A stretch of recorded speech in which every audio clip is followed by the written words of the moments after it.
Updated December 3, 2018, 21 hours 15 minutes and 36 seconds. 2 teens, 2 broken necks, 2 remarkable journeys towards recovery.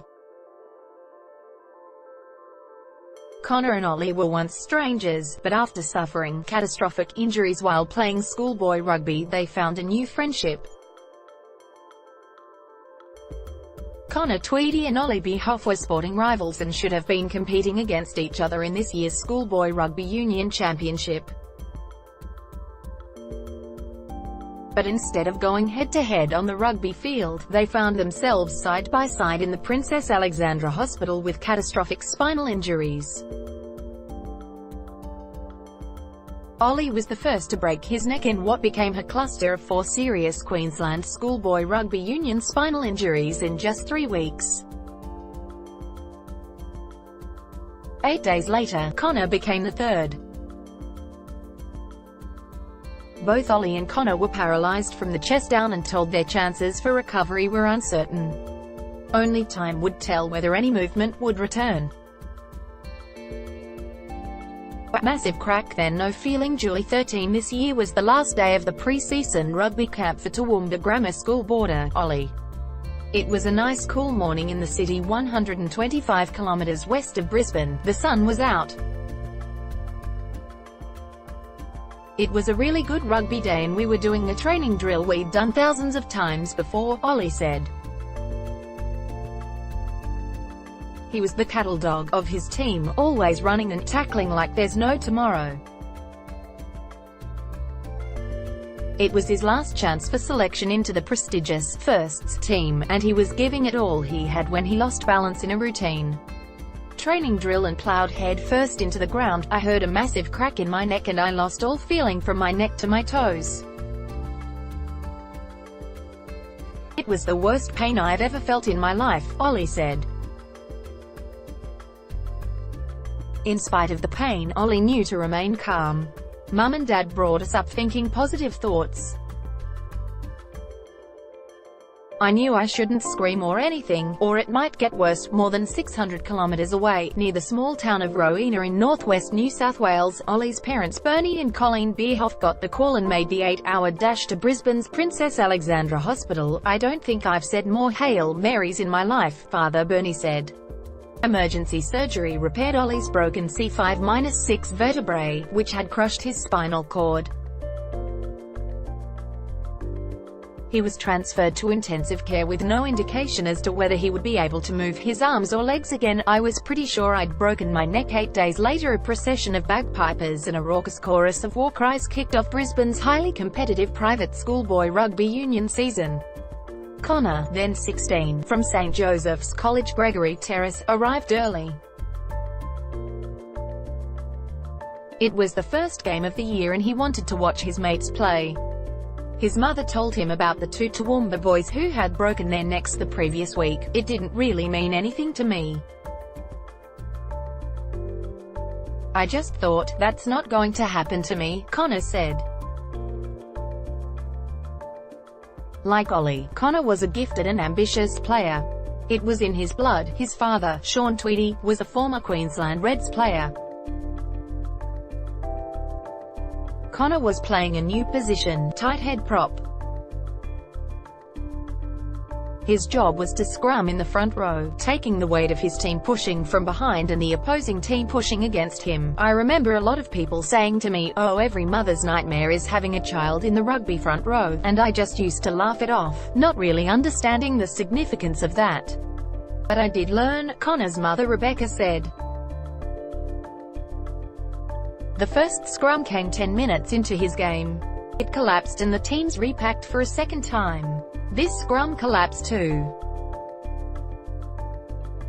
Only this time, Conor didn't get up. I remember twisting and then I heard a crack.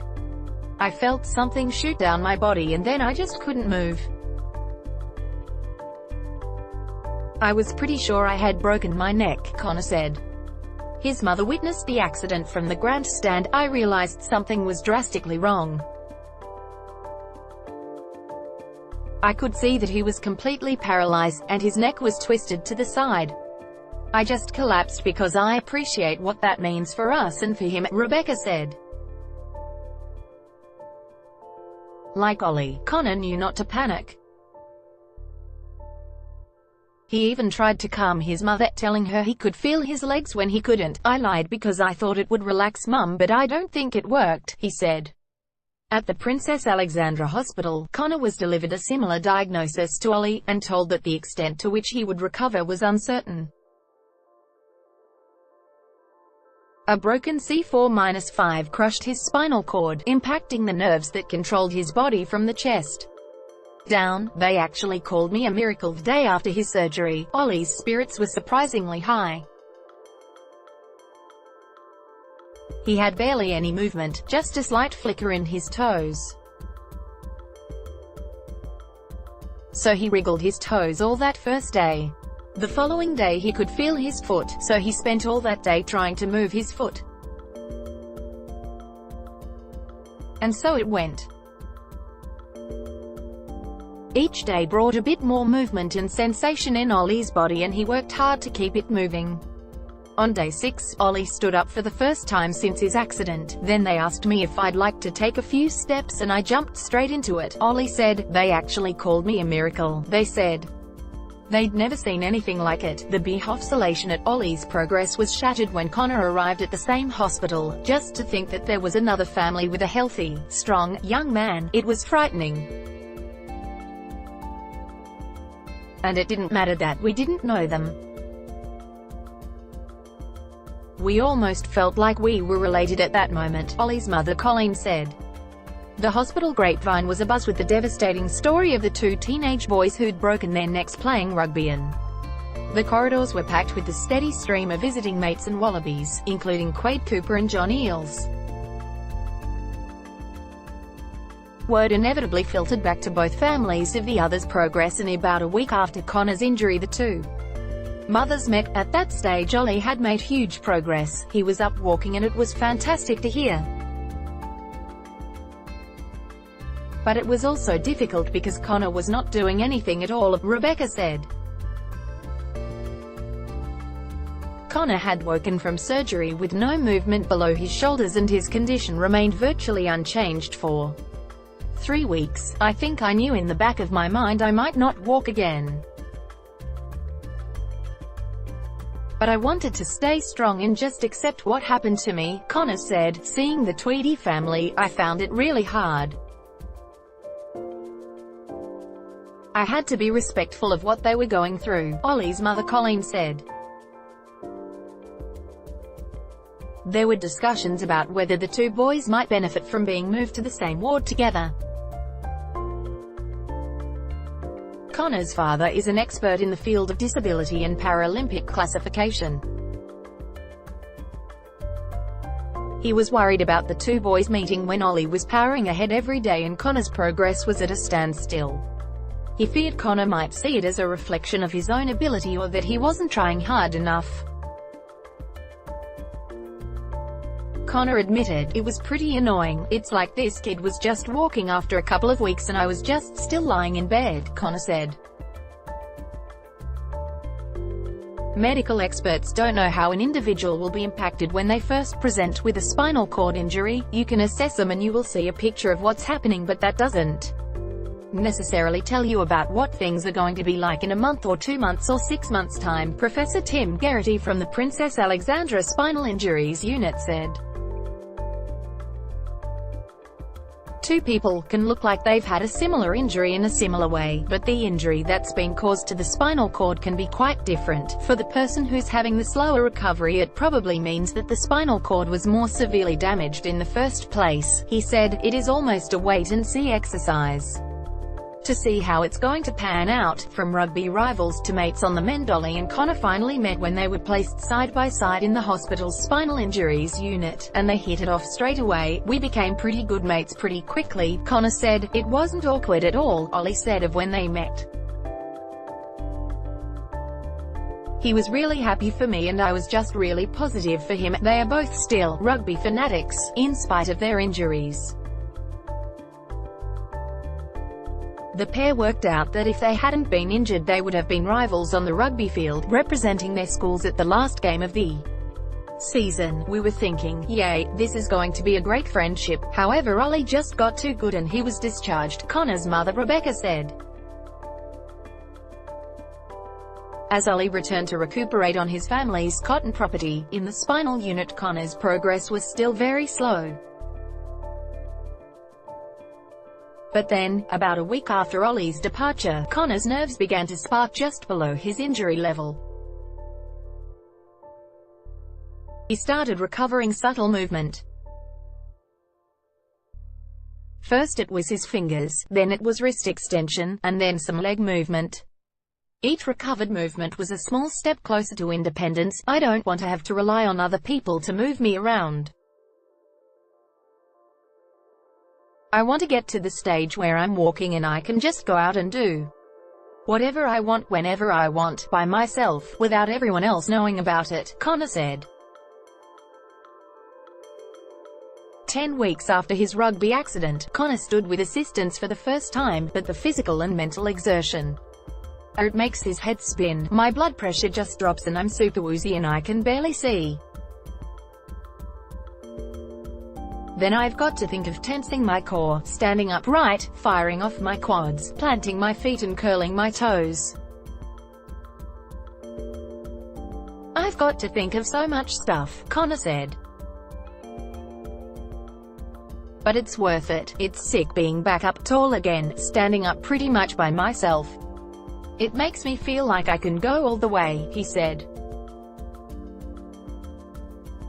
Conor takes his first steps. Conor had been working on standing for 2 weeks when his physio took him by surprise and said, "How about we try walking today?" It was pretty exciting. I didn't know if I could. But my physio knows what he's talking about, Conor said.